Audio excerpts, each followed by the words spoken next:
Hey, beautiful people. I've had a couple of people come and ask how they are to use this design to sublimate or to print out on photo paper after they're finished. So what you will do is once you finish designing your design in Canva, you will make sure that you will save it at the top to whatever you want. So this is just in case you're doing more than one keychain. You can save it as like J. Jones keychain and then T. Thomas's keychain.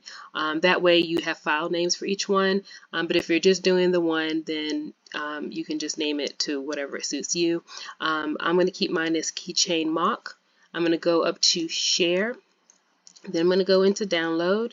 I'm going to keep PNG. And again, if you were doing more than one and you wanted to do all of your designs at once and put it in a zip folder, you can. I'm just doing this one just to show for demonstration. So I just select page 1, hit done, and then I'm going to hit download.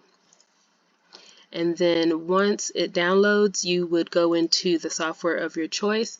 This can be Silhouette, Photoshop, whatever you use to print out your sublimation designs, or if you're printing on photo paper. So I'm going to go into Silhouette.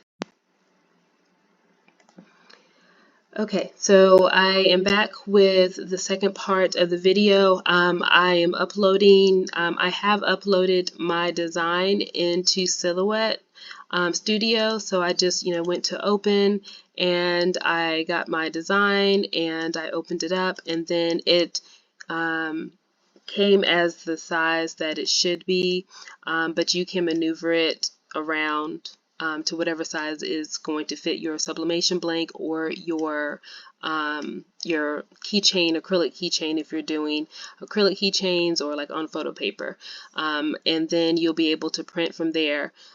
So just making sure you're using any of the sublimation software that you normally use to sublimate, or like Silhouette or Photoshop, and you should be good to go. So if you guys have any questions, please feel free to reach out to me and let me know. I'm happy to do another type of tutorial if need be, but if you have any comments or anything like that, I can also answer and help in the comment section. As always, have a great day and happy crafting. Bye!